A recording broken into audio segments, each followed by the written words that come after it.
आता कैलास अडगावकर ज्वेलर्स सोबत सोनं घेणं झालं आणखीन सोपं. मेकिंग चार्जेसवर तब्बल 50% सूट. मर्यादित कालावधीसाठी नक्कीच भेट द्या. कैलास अडगावकर ज्वेलर्स, दत्त मंदिर bus stop, Nashik road. Satpur परिसरात लैंगिक शोषण आणि फसवणुकीच्या गंभीर प्रकरणात अटक करण्यात आलेल्या तथाकथित पत्रकार तसेच कन्सल्टंट रवींद्र एरंडे याच्या पोलीस कोठडीची मुदत संपल्यानंतर पुन्हा एकदा न्यायालयात त्याला हजर करण्यात आलं होतं. एरंडे यांनी लैंगिक शोषण केलेल्या 7 महिलांची ओळख पटवण्यात आल्याने एरंडेच्या अडचणीत वाढ झाली आहे आणि या प्रकरणाचा अजून तपास करायचा असल्याने पोलिसांनी कोठडी वाढवून मागितली होती. न्यायालयाने आणखीन 4 दिवसांची पोलीस कोठडी दिली आहे.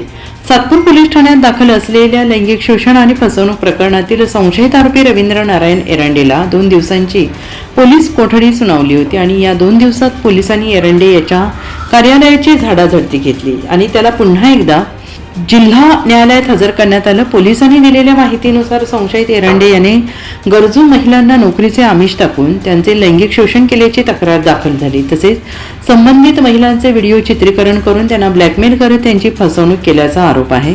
या प्रकरणाबाबत तपासादरम्यान संशयितांकडून सुमारे 100हून अधिक महिलांशी संबंधित व्हिडिओ असलेला पेन ड्राईव्ह DVR जप्त करण्यात आल्याने मोठी खळबळ उडाली आणि या प्रकरणात आणखीन पीडित महिलांनी पुढे येऊन तक्रार दाखल करावी असे आवाहन पोलिसांनी केले.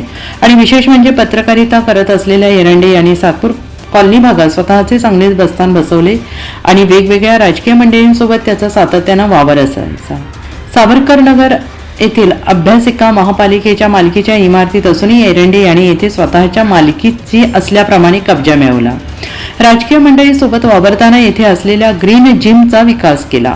तर या ग्रीन जिमचा ताबा देखील स्वतःकडे असल्यासारखा तो बागत असल्याचं नागरिक आता बोलत आहेत.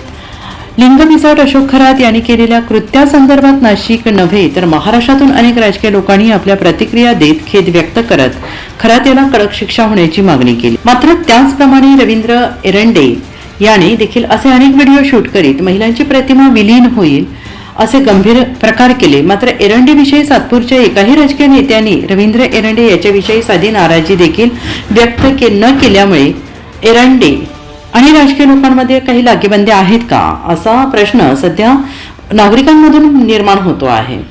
गरजू महिलांची अशा पद्धतीने त्यांनी पिळवणूक केल्याचे प्रकार उघडकीस आले आणि खरोखरच अशा नराधमाला जास्तीत जास्त शिक्षा व्हायलाच हवी असं परिसरातील नागरिक महिला बोलत आहेत.